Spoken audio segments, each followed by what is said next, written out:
it's quite difficult to see anything other than an Ulster win. Jared, I'll start with you. Is there anything that Munster could do, or any advantages that they have in terms of pulling off a surprise win? Because I'm sure most people would say that Munster are the underdogs in this game. Yeah, I find that quite surprising. Maybe I've got a bit of Munster bias, but I think Munster are going to take this one.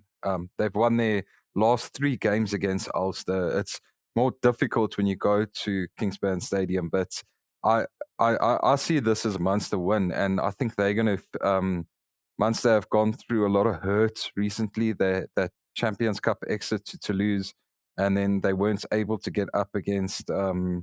The Leinster A team, or like that SAA, Leinster A kind of thing. So I think they'll be hurting and they'll be coming hard at Ulster this weekend. And with Omani back, and it looks like Tarek Burns also going to make it back, I think Munster are going to bully them up front and they're going to win this one. I think the biggest thing that Ulster have in their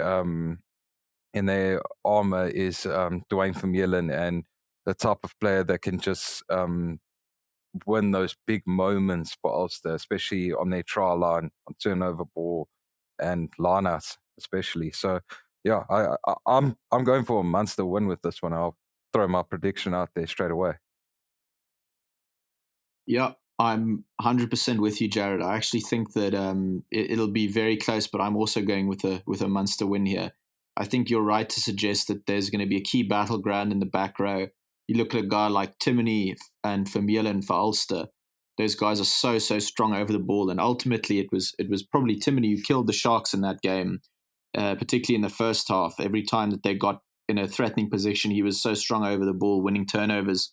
So if Munster can counter that with Omani and with Tyke Byrne, then I think they're in good shape. I don't know why. I just think that. I think that the Irish sides have this sort of almost mental hang-up when they play against each other, where Munster just can't break the duck against Leinster and Ulster just can't quite get the job done against Munster. Perhaps I'm being a bit overly simplified and a bit harsh, but I think that you're right to point out the last three games these sides have met, Munster have come away with the wins, and I think they're going to do the same on Saturday. No, if you definitely spot on, because you look at the last game Munster and Leinster played. I mean, Leinster's pretty much rested all their top players, and they still couldn't get over the hump. And I think for me with Munster, it's which Munster side rocks up almost through the Sharks. I mean, it's going to be the Munster side that's almost was struggling at the first half of the season, or the Munster side that sort of took to lose all the way to a penalty shootout, and they were amazing in the last 2 games of the Champions Cup. I think if that Munster side rocks up, I think they're gonna have way too much for us this weekend. And I think, yeah, like you said, that mental hang up that these Irish sides have of each other, it's actually quite crazy, because and you sort of see it, especially when the game is closer and closer. Then the side, the dominant side, whether it's Leinster over Munster or Munster over Ulster, they're the ones that sort of tend to sort of take it home and sneak it through. So I also have Munster winning as well.